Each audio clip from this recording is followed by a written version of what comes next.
Hey, good morning. If you're joining me on Monday morning, I come out with these videos every Monday morning, and we get another week to continue building the lives and the careers that we desire. Again, my mission, why I come out with these videos in the first place, is to help you to achieve your greatest potential. That's what my business is all about. That's what these videos are for. Achieving your greatest potential both in your personal life and in your professional career. So in this video, what we're going to talk about is procrastination. And as you can see, it's why and how do we procrastinate, which you might have a general sense of, but I'm going to really break it down so you deeply understand it. But then two is, what is the ultimate cost of procrastination? And this is something that a lot of people haven't taken into consideration whenever they find themselves procrastinating in the different parts of their lives. So in this video, we're going to touch on 5 main things. So the first is explaining psychologically, why do we procrastinate? And you'll notice that every person procrastinates, every single person. And so it's why. Why does that happen so consistently across every part of our life? And then the second is, how does this pattern actually materialize? So how does this come to be? How does it start? And why does it consistently happen over and over and over again? And then the third is, how can we actually break this pattern of procrastination? And then how can we replace it with something that is going to lead to us ultimately not procrastinating consistently? And then the fourth is, what is the ultimate cost? And I'll break down kind of what that looks like and something that we need to remind ourselves of whenever we have that urge to procrastinate.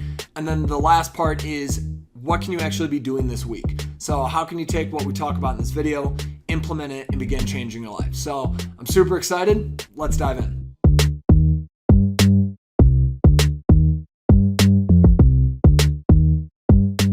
All right, so let's start by breaking down, why do we consistently procrastinate across all the different areas of our lives? And I know that there's a lot of writing here on the board, but we're going to go through it piece by piece, and I promise that by the end of this, it's going to make a lot more sense why you consistently find yourself procrastinating. And then ultimately, we can talk about what to do about that. But the first part, and I actually talked about this in last week's video, but what's important is understanding first our default thinking. How does our mind work? And when I say default thinking, think of that as you have your conscious mind and then you have your subconscious mind. Well, the subconscious is the first 2 layers of your brain, and that is a lot more powerful. And that's initially, whenever we have a reaction to something, that is what is initially screening whatever it is that we're thinking about. So the first 2 is, our brain will always first optimize for survival.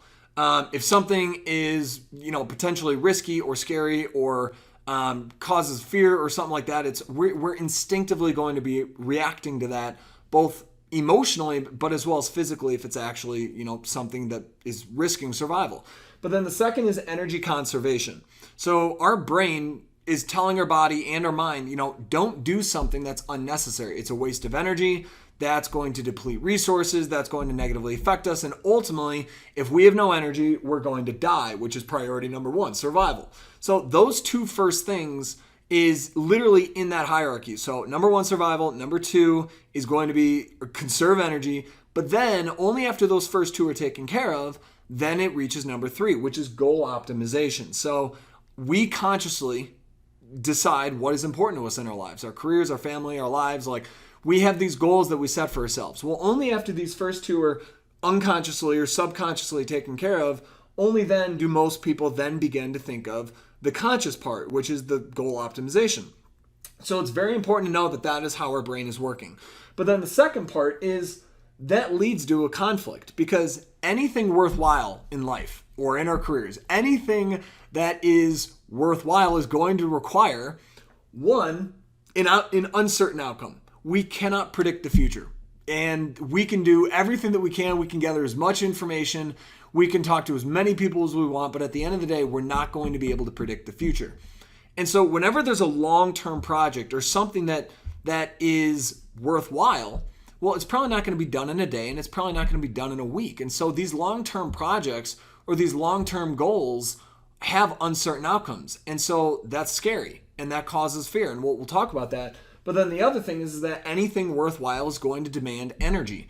It's going to demand our time investment, our energy investment, emotional investment, potentially physical investment through resources or through other people. So there's a lot of investment that has to go into these long-term projects. Well, these two directly conflict with our default thinking. So if our mind is on autopilot trying to survive and consistently conserve energy, well, anything worthwhile or long term is going to directly conflict with that thinking. And so that causes internal conflict. And so then that means that anything worthwhile is going to lead to a sense of uncertainty and an energy investment, which is ultimately going to make us feel emotionally here a fear of failure, rejection, and judgment from other people. So because we're afraid of the uncertain outcome, then that makes us kind of intuitively fearful of, all right, well, what if I fail? And what if I am told no? Or I do all this work and then I end up getting rejected at the end. And then ultimately, how would I be perceived by everyone around me? What would other people think? Well, now other people would think I'm a failure and I'm a loser and I suck and I'm not smart and I'm worthless and all these horrible things that our brain starts coming up with. And now we're not consciously thinking that.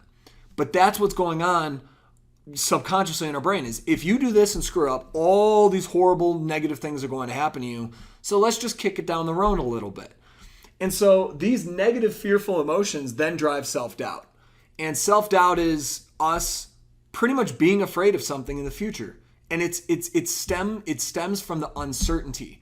So few people are comfortable in uncertainty. And that uncertainty is going to lead to self-doubt. And ultimately that self-doubt then leads to overwhelm, stress, anxiety, and pressure, especially when it's something that must get done. There's a deadline, or someone told you that you need to do something, or there's some external influence that's pressuring you to have to do this thing that is going to be uncertain, and all of that is going to build up stress, anxiety, and just a lot of deep-seated negative emotions about whatever that task is or whatever the project is. Well, then that leads to our fourth result, which is the escaping. And the escaping is procrastination. That is what we actually do. So there's two ways that we actually procrastinate. Well, the first is we justify our procrastination to ourselves and sometimes to other people through distraction. Now, justification by distraction means that let's say that we have an important project or something important to us long term. Well, we're going to find a lot of other small, significantly less important things to do to keep us busy in the short term. That could be responding to email. That could be randomly striking up a conversation with someone about something that's totally unimportant right now. It could be deciding to do grocery shopping out of the clear blue. It could be doing, you will find something to do that is productive, but it's not actually productive. It's busy work. It's not important. It's not going to change your life or your career or move something that is worthwhile to improve your life. So we consistently justify our procrastination through meaningless BS. And then if we don't do that, then the second escape or the second procrastination is escaping reality by consumption. And so you can think of this as entertainment, pleasure, sleep, medication, addictions, anything that is going to take our mind off, completely just off of whatever it is that we should be doing. And that's why when a lot of people are in negative states in their lives or their careers, what do? Is they try to stop thinking about it. They watch movies, TV shows, they drink, they fall into addictions, or they really do a lot of negative things that just replace their mind. It literally just takes their mind off of things. So whether it's procrastination at a small scale or if it's a really deep-seated negative constant behavior of really procrastinating, changing your life, improving your life or your career, it's following the same process.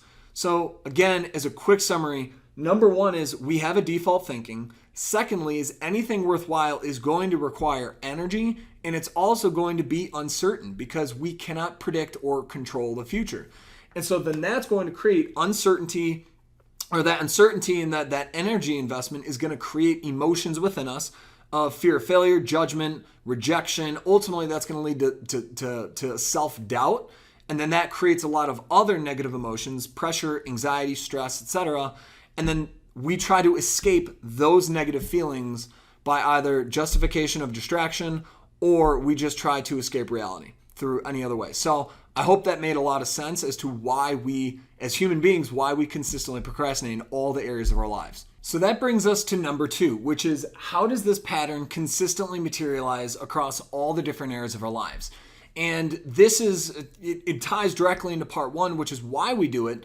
But anytime, and this is something that we can know going forward, that we can literally predict when we are going to feel the urge to procrastinate. So anytime that something is uncertain and anytime that something demands energy from us, we can predict and expect that we're going to have the urge. We're going to have the urge to procrastinate. We're going to have the urge to put it off, or to do literally anything other than what is uncertain and is going to lead to a lot of those negative emotions that stem from uncertainty if we don't control them, and anything that is going to demand energy. Well, we know that the urge is going to happen. And I want to give 2 brief examples of areas that affect every person in the world.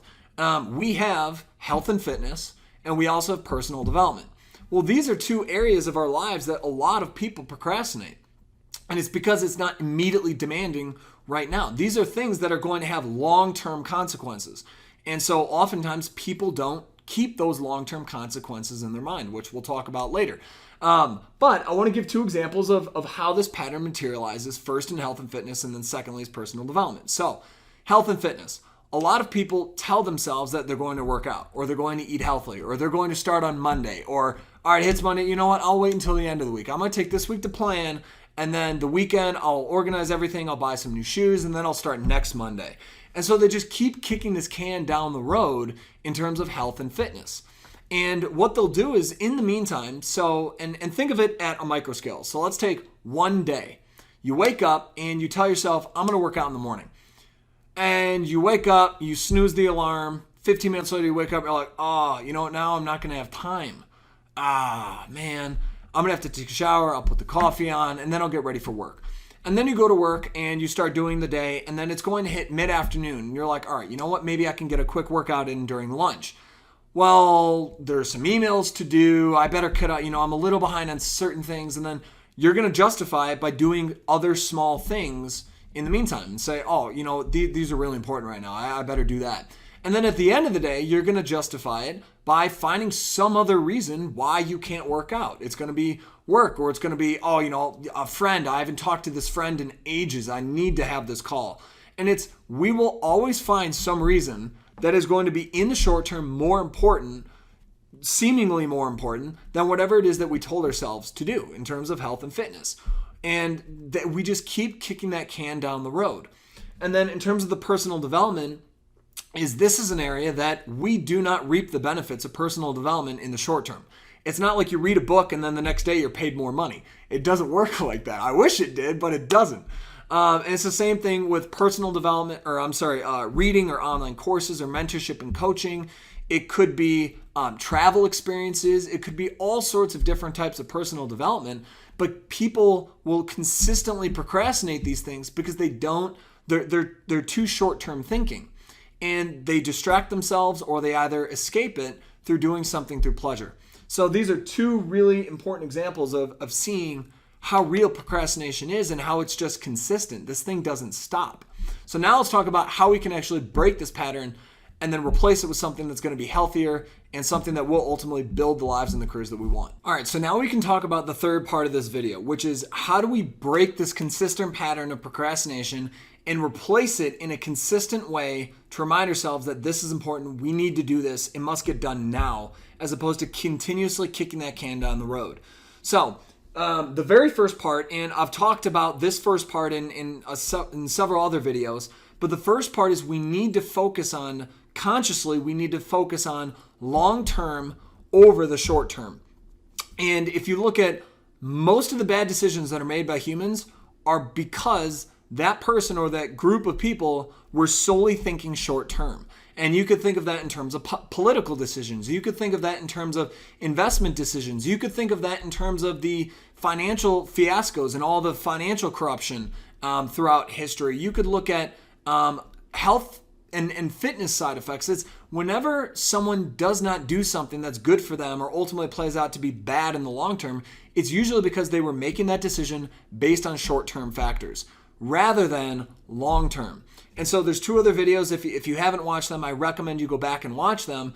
But in terms of thinking long-term over short-term, the very first part is understanding consequential thinking, where, all right, if I do this, then that is going to, in the short term, lead to this outcome, which is then going to have the ripple effect in the second consequence of this, which will then have the third effect of this.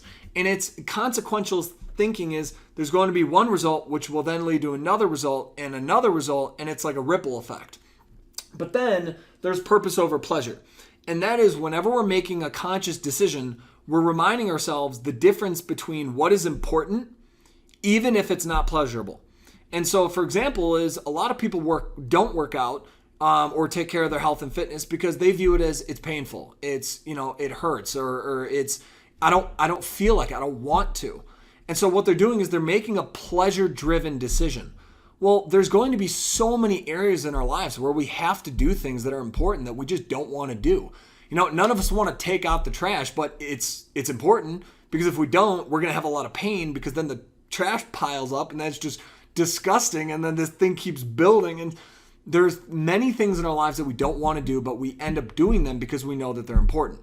And it's the exact same way whenever we're making a decision about procrastination. We need to remind ourselves why this thing, whatever it is that we need to do and must do, why is this thing important in the long term? It might not be important right now in the short term, but in the long term, why is it important? And in order to remind ourselves of that thinking, we can use these two thinking patterns of consequential thinking and purpose decision-making over pleasure decision-making.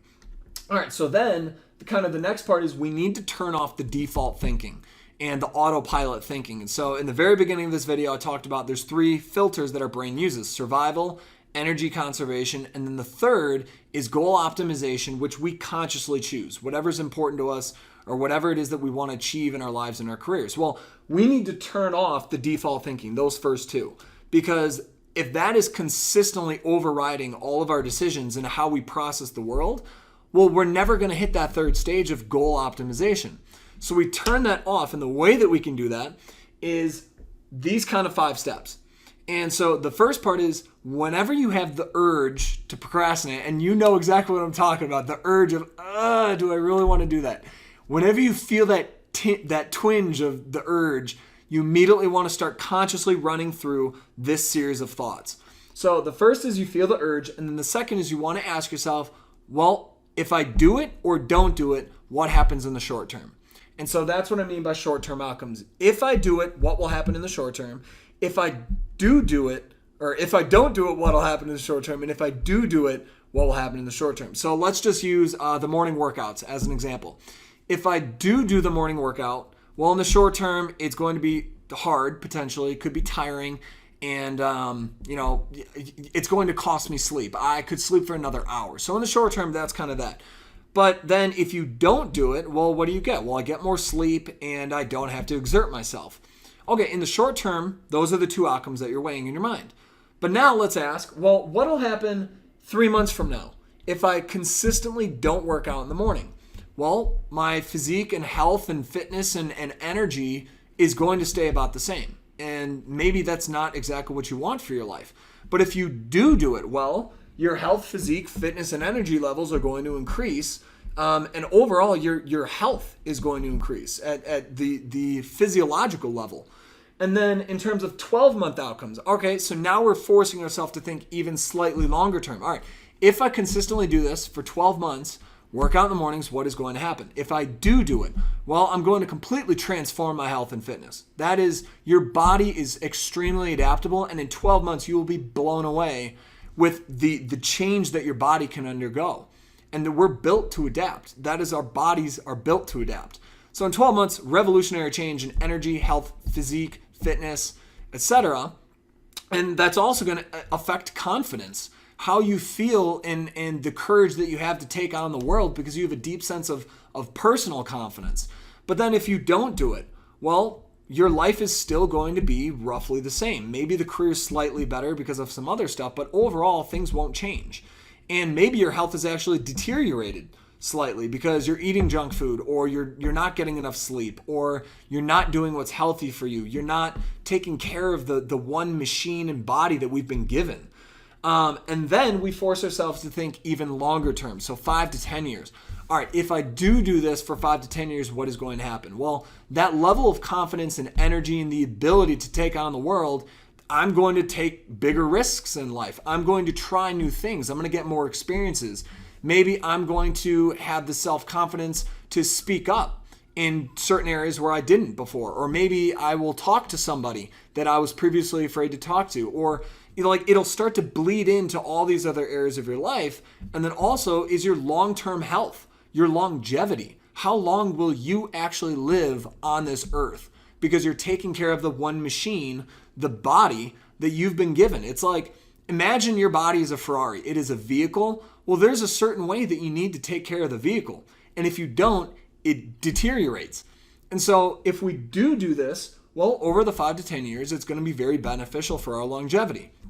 Well, then if we don't do this over the next 5 to 10 years, if we don't work out or take care of our health and fitness, get so passionate, I drop the pen.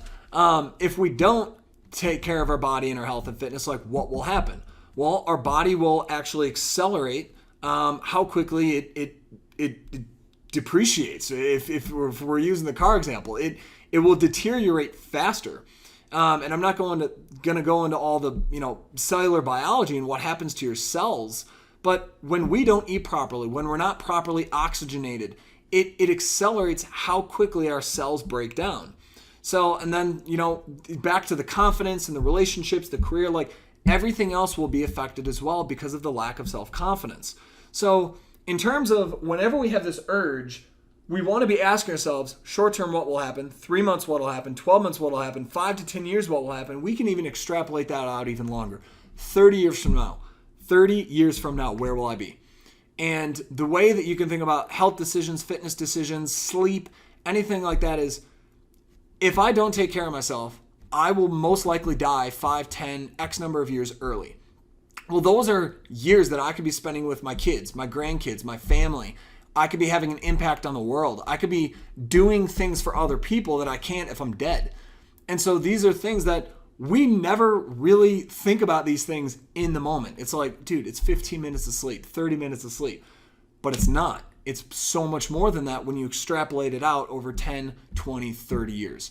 So this is how we break the pattern, and this is how you get yourself to never kick the can down the road. You got to remind yourself long term, what is at stake?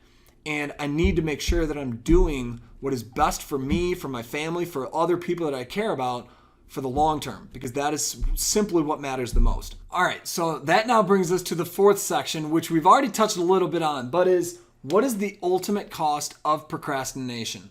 And when we think about the ultimate cost, there's going to be the short-term cost, of course, but extrapolated out over the long term, what will procrastination eventually lead to? And that is what this main part is about. So in terms of short-term moving to long-term, this is the progression that procrastination begins to eat away at our lives. So the first part is in the short term, there's relentless internal conflict and self-negotiation. So you can think of yourself as there's the me that is current me, and then there's the me that is the ideal me. This is who I want to become. This is, if I do all these things that I should do, I will be this person. Well, you always have these two internal conflicting people. Literally think of it as the angel and the devil on the shoulders debating. There's the you that's like, no, I don't want to wake up. I just want to go back to sleep. And then there's the you that's like, gee, get up. You need to do this thing because X, Y, and Z. So you always have this relentless debating internally if you keep kicking the can down the road, if you keep procrastinating. Well, that's exhausting. It's exhausting to always be negotiating with yourself. And so what that then leads to is if you lose the internal war, if you give in, if you don't do what you're supposed to do, well, then that leads to self-resentment, frustration, and over the medium term, just self-disgust, where it's, why can't I get myself to do this thing? I've been telling myself I would do this over and over and over again. I just haven't done it. And you get frustrated with yourself. You get, literally, you start to resent certain parts of you. Like, what is wrong with me? Why can't I just do this thing? I try it, I do make a little progress, and then I stop. I try it and make a little progress, and I stop. So it's internal warfare, literally you battling yourself. You lose the war, and then you end up kind of hating yourself for it. So then that leads to the third part, which is low self-confidence. But even worse is not the low self-confidence. it leads to a defensive and a scarcity mindset. And the reason that is so problematic in so many areas of our lives is if we're not stretching, we're not growing. If there's no pressure or tension or risk involved, we're not going to grow. Return only comes through risk. And so with a defensive or a scarcity mindset, what you do is you start trying to hoard. You start protecting everything that you currently have. And you no longer are open to failure. You're no longer open to potentially rejection or judgment or overcoming fears. So the courage mindset is gone. You're now living completely out of scarcity and protection and trying to just defend yourself against, you're literally justifying why you have not done things to other people. And you start focusing more so on defending yourself rather than improving yourself. And so when you have to defend yourself all the time and justify your actions and come up with all these excuses, and the worst thing is coming up with excuses for ourselves.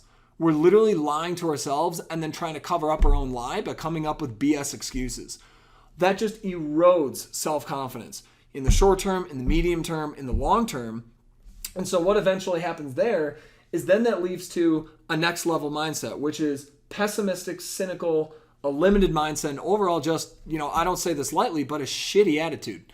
And there's a lot of people that they've hit this level where they're so frustrated and they blame it on so many other things. But at the end of the day, they were procrastinating and didn't do what they told themselves that they would do. And they don't see this cascading effect of constantly procrastinating what's important, doing what is important, what's necessary for their lives and their careers. Well, that eventually leads to a very pessimistic attitude, blaming other people or blaming other things or saying, I'm a victim of circumstance, everything is against me. And then it leads to a cynical attitude and a limited mindset that I'm helpless, I'm stuck, I'm hopeless. There's nothing I can do because X, Y, and Z. Well, that eventually leads to, at the end of the life, and there's a lot of books that have been written by hospice care workers who were working with people on their deathbeds. And they were doing interviews and asking, what are the best experiences you've had in your life? What would you change if you could go back in time? What were some of the biggest regrets or things that you had? It always came down to them not trying something, usually. So, I wish I had done X because what would have happened? What if? What if I had done that? What would have happened? Or the other thing is, if only. So it's kind of like what if and if only. And the if only is like, if only I just, done it. If only I'd continued. If only I had, told him or her how I really felt. Like all these stories, but it always came down to the ultimate cost of procrastination and not doing what is important to you is regret, guilt, and low self-worth and low self-esteem. Now, these things are not going to happen in the short term, but over 5 years, over 10 years, over 15 years, 20, 30, 40, 50, it just builds and builds and builds until eventually we're on our deathbeds looking back and asking, why didn't I do that? What the hell, man? Why did I not just do it? What if I had done it? What would have happened? Or if only I had done that, where would I be? What would my life have looked like? All these things, and we lose sight of that future realization. In the moment when the alarm clock goes off and we have, the choice of I can either get up and do something or I can just sleep for another 30 minutes. What am I going to do? All right, I'm going to go back to sleep. In that moment, we're not thinking about 90-year-old us looking back asking, dude, why didn't you get up? Why didn't you start your day? Why didn't you build? Why didn't you take care of yourself? Why didn't you do, read the books, do whatever? Those people that are already at this level, when they reflect back on their lives, those are the questions that they're asking themselves. Why did he not just do it? It's like the Nike slogan, just do it. So I know I'm going a little off here, but this is the ultimate cost of procrastination. And it's not something that we see or think about every day. But we need to always be thinking about this whenever we try to justify to ourselves, let's do it tomorrow, do it next week, don't worry about it. It's we need to remember this is what will happen if we don't do what we tell ourselves we'll do, if we constantly lose the internal negotiation with ourselves. So that is the ultimate cost. Cool. So now the final part of this video is just talking about actions for this week. So what can you be doing this week to begin transforming your life and really just doing your best to eliminate procrastination in the areas that are most important to you. So the first recommendation I have for you is start to work out in the morning. As soon as that alarm clock goes off, and there's different ways to do this, but oftentimes for most people, the hardest part in the morning is getting up, literally getting out of bed. The alarm clock goes off, and then it's so easy to just click snooze. So the first thing is do not procrastinate the workouts. Do it immediately after waking up. So one thing that you can do is literally plug your phone in across your apartment or across your house or across the bedroom, whatever you need to do, but force yourself to actually have to get up out of bed, walk somewhere, and then turn off the alarm. And if you still find yourself turning it off and going back to bed, what you can do is put on top of your phone your underwear or socks or shoes or shirt, like whatever you need to work out to remind yourself, this is what I told myself I would do. Put it on top of the phone so that you have to literally take things off of it in order to turn off the alarm. So it's like keep creating friction that makes it harder to not do what it is that you know you should do. And by doing all these things, you're creating a lot of friction to make it, more likely that you're going to do the thing. And the reason I always recommend doing the morning workouts is when you do that, it's very hard to have a bad day. You're awake, you're alive, you're energized, you already feel like you've accomplished something in the morning. And then that attitude, as well as that energy, that state, both physically and mentally, then is immediately transferred to the first most important thing that you need to do that day. So, and in terms of work-wise, a lot of people have like meetings and, these very passive activities first thing in the morning. That is like recipe for falling asleep because you're not fully awake yet. And if you do work out in the morning, ideally what you want to do is tackle the hardest thing that you need to do that day because you're wide awake, your energy capacity for the day is full, you're not tired yet and you're alive, you're awake. So do the morning workouts. And then the second thing is any single time when you find yourself having that urge to procrastinate, I encourage you, start trying to do the long-term consequential thinking, asking yourself, okay, I really don't want to do this. If I don't do this in the short term, what'll happen? All right, now, if I consistently do this thing over and over and over again, where will I be in 3 months? Where will I be in 12 months? Where will I be 5 years from now, 10 years, 20 years? And then force yourself to do that long-term consequential thinking. So this is my challenge to you for the week. Do the morning workouts and begin to implement consequential thinking whenever you have the urge. So I hope you found this video helpful. Again, my mission is to help you to achieve your greatest potential in your personal life and in your career. And also, if you find yourself right now thinking about wanting to make a change in your life and career, wanting to take on a new direction, I encourage you, reach out. I'd love to be able to talk and hear your thoughts about what you want to do. So you can reach out to me at jamie@redstonecoaching.com. That's my email, jamie@redstonecoaching.com. You can also check out my website, redstonecoaching.com, or you can find me on LinkedIn and reach out there. But if that's something that you want to do, I'd love to be able to talk to you about it and hear if it's a fit. But other than that, have an amazing week, and I will see you in next week's video.